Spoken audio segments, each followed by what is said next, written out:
We're back, and yes, I am disillusioned. And what are the consequences? Let's figure that out. We have Pastor Boy Soycon with us.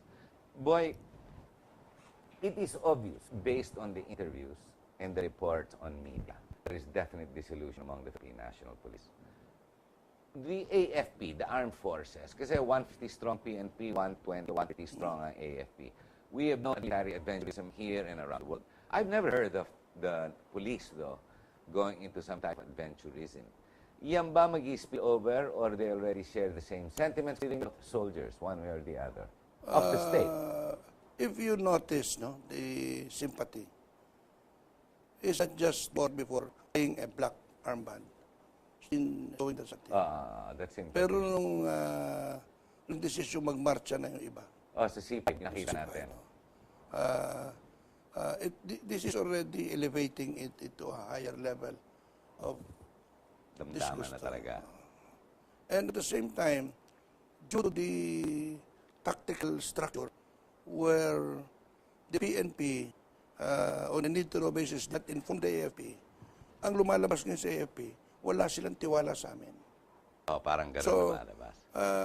parang bang we are all in this together. Peace has to be achieved, but in this case, at cost. And this is the cost, 44 lives, of a misadventure that led into a murder. Yes, that's a murder. Kaya sabi ko nga yung tactical word that they use here is, there is now a misencounter. Some of those initially wounded were bandaged already and taken care by their medics. At nung lumiwanag na, Puto na naman. hindi, dapat nakita na nila, uy, mga pulis pa to. Ceasefire na. Hindi ba? That is how a good faith in a peace talk should towards peace. So there was intent. What you're trying, since there was intent to go forward and continue to massacre. Everyone had a headshot. Then they were stripped of their weapons, and then they were stripped of their clothes. Let's go to the president, Mr. Soycon. We've heard him speak only after 4 days. During the Q&A with media, there was a smirk in his face, being a smart aleck, answering media with a smile, taking the issue at hand very lightly. The day after, the day of morning, when the bodies were flown in, he refused to even be present and was seen smiling in a motor show event. Now, then he goes on, and he goes on from to Caquet the next day during the necrological services, obviously with no compassion, and obviously doing what he felt he needed to do. What is wrong with the president? How come you and I can sit here, say all the wrong moves, all the errors, and yet he doesn't come clean to say nakamali siya, if indeed nakamali siya? Obviously, he is saying he does not confirm he made a mistake, nor does he confirm he did not make a mistake. He is very confusing in that 10-minute speech that he gave. That contributes to the exchanges in Internet Highway. Where everybody knows, including my householders, that's involved in the tactical operation. Alam na ng taong bayan. Alam na ng taong bayan. It's, I think, prudent to face the music here. Pag tayong dalawa, alam natin yun. Madali na mag-social media, makikita mo talaga. Ako 9%. Not except for Lea Navarro, it's only 99% na kinokondem ang presidente at saka si Purisima. Bakit ganun pa rin ang reaction niya? Does he have a friend, social media group? Is he so disconnected with the reality and the people? Why is he acting in this way? Why do you think? Hindi ko masagot yan, Hari, because it doesn't make sense. Correct me if I'm wrong. To me, the only answer here is humility. Accept that there was a tactical error, a calculation that happened. And someone, at the level at least of Purisima, should answer for it. But where is he? He was allowed to leave. He was allowed not even to issue a statement wherein less than a Peñas has already pinpointed that he gets direct orders from him. So, a commander-in-chief, a leader, as we call it, should show not only the compassion, but a deep understanding of a responsibility to the nation and to the people. Is it safe to say Malacanang and its spin doctors are trying hard to spin it away from any acceptance of guilt, which is why Noynoy is acting in this fashion of use? Katulad yung program na kinakausap mo ng isang author o sa trip sa pamilya, hindi yun ang hinihiyaw na katarungan ng mga tao. Kahit na 10 oras ang kausap yun, no?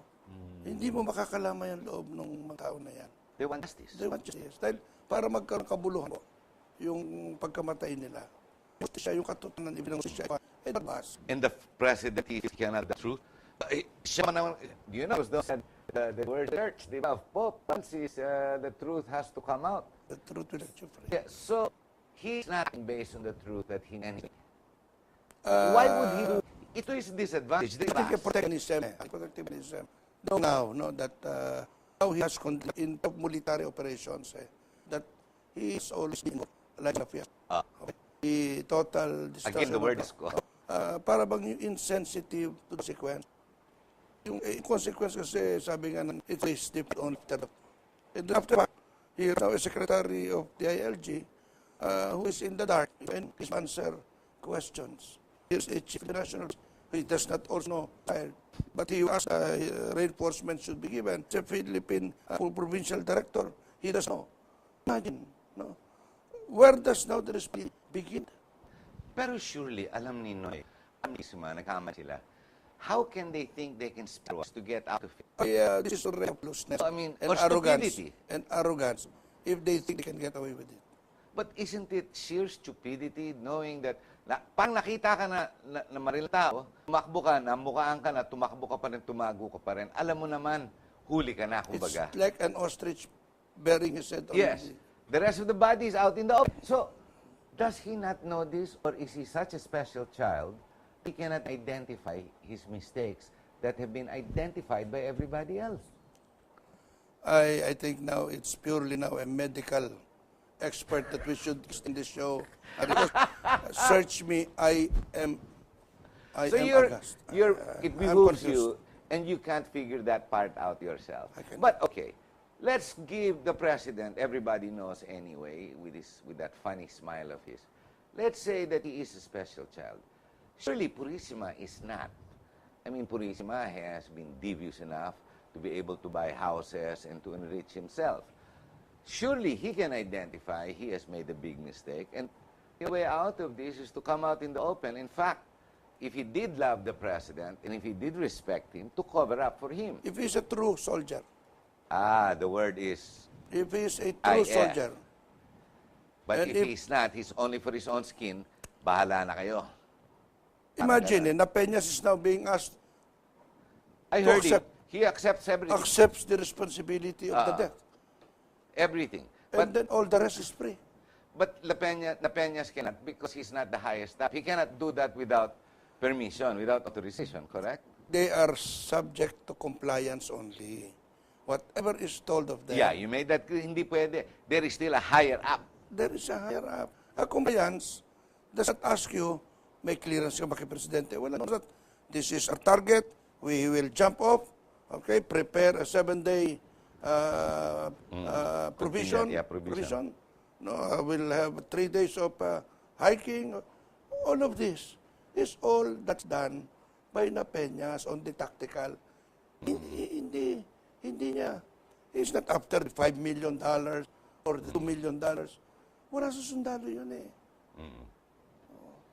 They take orders and They they take follow. orders and follow. Now, ang problema, that's why I was requesting some of the friends I know in Maguindanao, please secure some of the telephones of our soldiers. Because most of this last call, That's where the information is. the information is, they were asking for help. I know that there were calls directly to their families. Yes, we heard Now, of those. So as that the truth the whole picture can be very clearly seen. What we're getting from Malacanang, you do not believe, obviously. I believe because 44, what I believe is there are 44 dead bodies. Okay, widows, children crying now. Ang masakit is the manner of their death. Ah, The manner of their death. No less than 50% of those were shot and murdered. Asan yung peace talk? And then we allowed them, after 2 days, just to go to Malaysia and start signing the protocols. Can we not even delay that for 1 week? Out of decency to our fallen comrades? but even the delay, even the BBL by itself has a lot of questions, and that's a totally Yeah, different, yes. different issue. But Pero alam mo, it's to show- interconnected. Yes, To show correct. sympathy. Ang hindi ko maintindihan, boy, bakit? Okay, like I said, pagbigyan na natin presidente, special child eh. Pero ba't si Purisima, even the spin doctors and those with him in Malacanang, hindi ba niya nakikita at gawa ng abiso sa presidente na tama, hindi yung kalokohan na ginagawa niya ngayon? Alam mo nga, Hindi ko ayoko maintindihan sabihin yung to, part Hari, na yun no? eh. Kaya siguro very comfortable siya kay Purisima. No? Parehas sila ng pag-iisip. Anak ng tinapay. So, dalawang special children na, hindi na child.